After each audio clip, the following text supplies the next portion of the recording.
Hello everyone, it's been a long time since I made a cockpit video. Several reasons for that. I've been tied up with a medical problem which unfortunately seems to keep me occupied. Found out I had developed lymphoma cancer, and I just got done doing a bunch of radiation treatments which really kind of poops you out, to say the least, and I'm not over with all the treatment. But I wanted to show you what I have done and what I've installed since the last video. Number one, I'm going to hit this right here. Look closely at the PFD here, and there we go. And it shows up pretty good. This is an addition to Marty's ProSim 737. That's terrain radar. And if you do the whole program, I'll try to point this out to you. Up here is the angle of attack. Right there is the aircraft runway. Down here it shows barrel, but if you watch a moment, I'm going to turn it to radio, which there it goes. And then I'm going to proceed, because this is a radio altimeter. It tells you exactly how far off the ground you are to whatever airport you're approaching. And I'm going to fly to Portland today, and so I've set it for 350 feet ASL.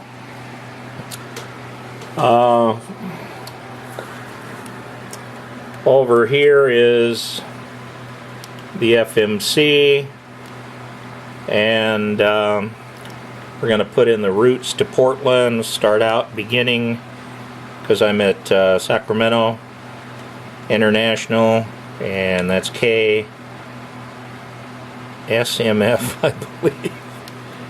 Yeah, it is. Okay, cool. Going to be taking off on runway 16 left. I hope you can see this. Landing at Portland, which is K, P, D, and X. And our flight number today is 421. Now you activate the route by just pressing this button right here, and it's in. Then you set up the legs to the route, and we're going to be flying station to station VOR. So the first, of course, is KSMF, which of course is Sacramento, and then MCC, which is McClellan, and it gives you choices here because there's more than one MCC. But you hit the top button because that's McClellan, which used to be an Air Force base. And then we're going to make a sharp turn at McClellan, and our next point is Red Bluff. Whoops. Obviously that isn't Red Bluff. I'll get back to this in a moment. There's a way that you can erase this also. And that's our departure and arrival. Progress, nothing right now because we haven't completed this. As a matter of fact, going back to it.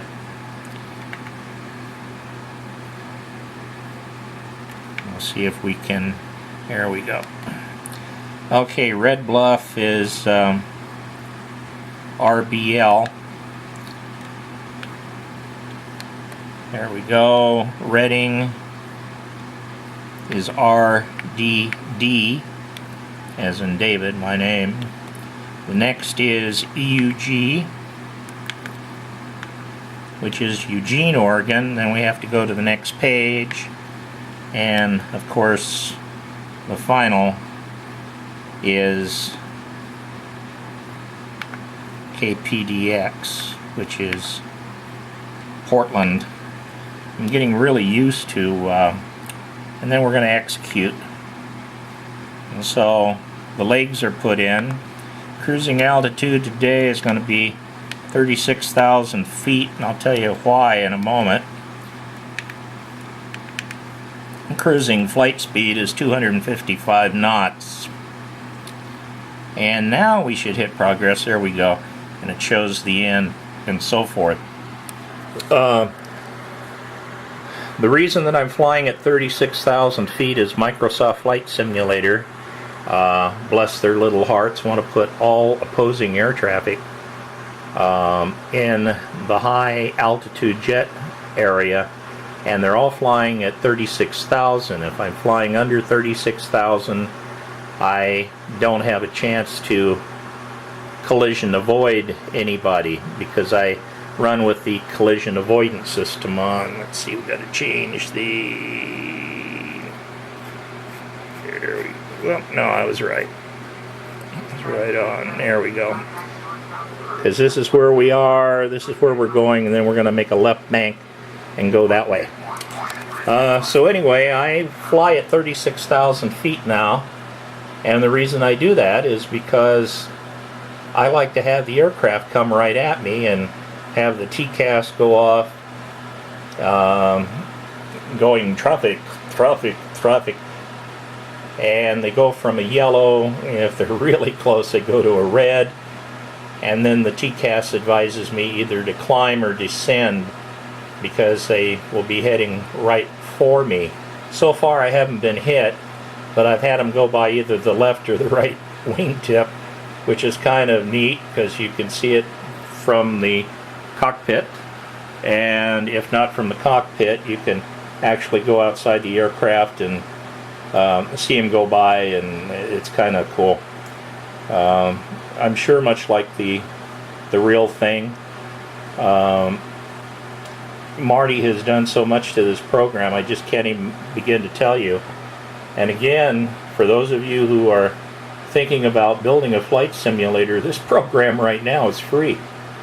You just go to the website ProSim 737 and download it, and he'll give you a serial number which is good through January of next year, and I believe that's when he's going to market the actual bought-in product.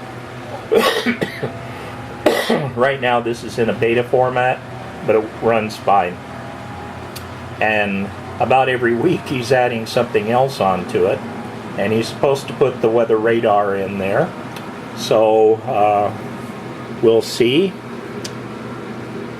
And I'm going to walk outside for a second and leave the simulator, and people want to again know what this thing looks like from the back. Massive amount of junk wires, and of course the projector is a brand new one. The other one took a dive on me, so I got one that's a lot brighter and throws a bigger picture, and I still, somewhere down the line, if I'm still alive, intend on running at least a dual head, possibly a triple head to go. Now, in this massive junk hallway, if you notice, what we have here is another throttle quadrant. This one is a motorized one, and I'm going to replace the non-motorized one, which is in the simulator right now, with this. This has backlighting, and I'm sure most of you who already have your simulators realize that this is a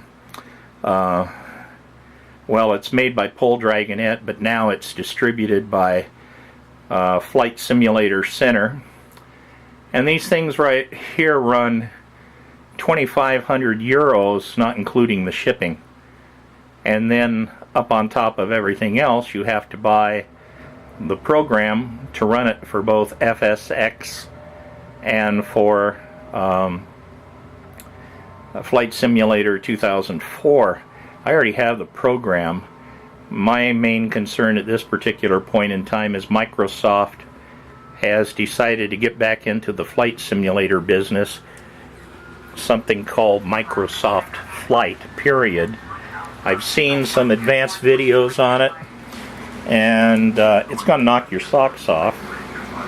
That is, if you wear socks. And unfortunately, I'm a little worried that after investing a lot of money into the existing computers that I have, that they're not going to be sufficient enough to run this puppy, because the graphics on it are just absolutely astounding. If you didn't know better, you would think that you were actually watching a real airplane from the outside. So that, I believe, is probably going to come around the first of the year. Maybe they'll release it in time for Christmas, so that everybody can run to the store and buy it. But like I say, I think with what it does, I believe that they'll probably, you probably wind up having to buy a brand new computer. And right now I'm running an NVIDIA, I think it's a GTX card, and it's got 1.5 gigabytes of RAM. I'm also running 12 gigabytes of RAM in the hard drive, and I have the i7 Intel processor.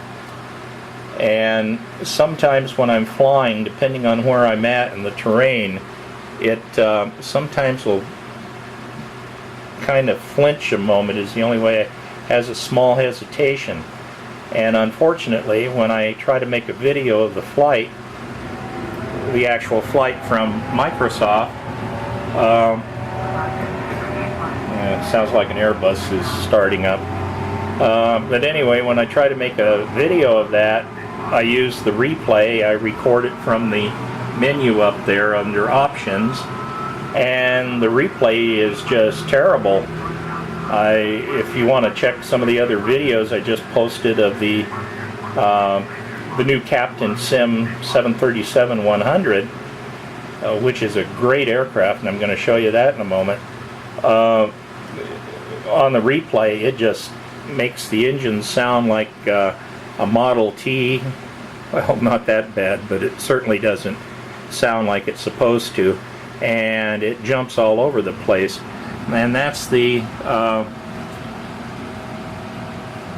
737-100 from Captain Sim.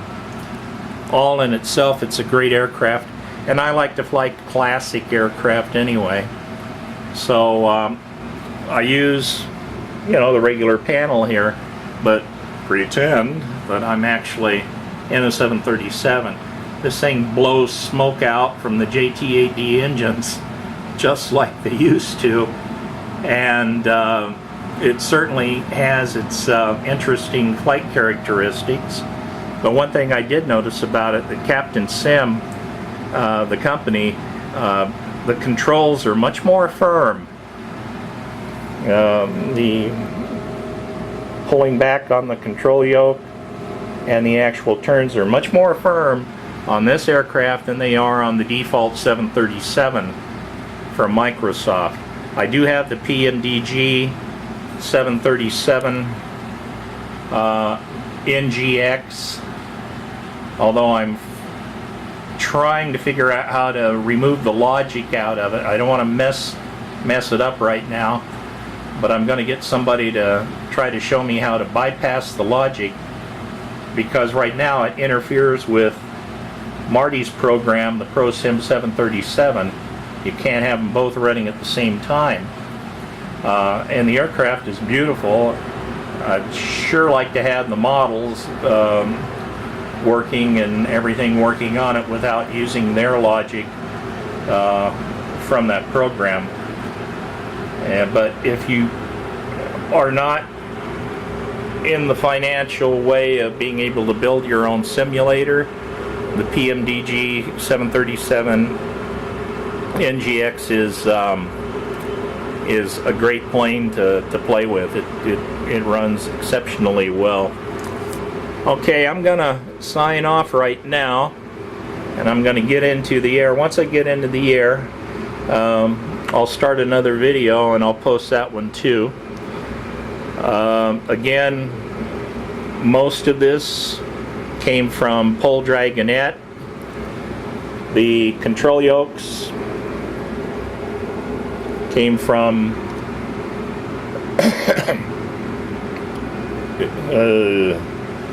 Precision Flight Control, there we go, from Sacramento.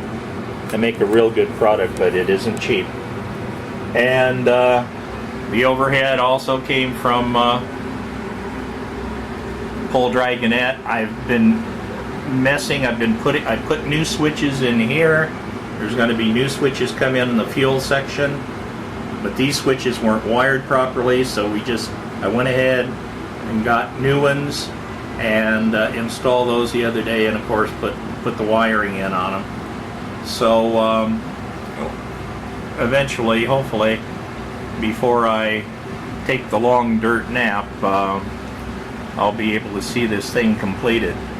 And inevitably, if things go right, we are going to put a window frame, and that's as far as I'm going to go.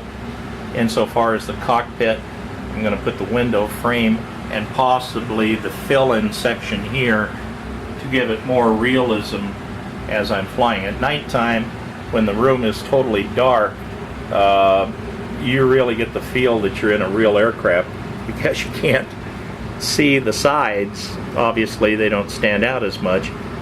And the backlighting, of course, is on once the engines are turned on. These lights come on and all that stuff. So again, I'm going to sign off right now. Hang in there. I'll try to post newer videos as quick as I can, and I will be making another flight video as we tootle on out from this airport to Portland, which will be a separate video. Take care, guys, and thanks for the interest and watching, and we'll see you on another day.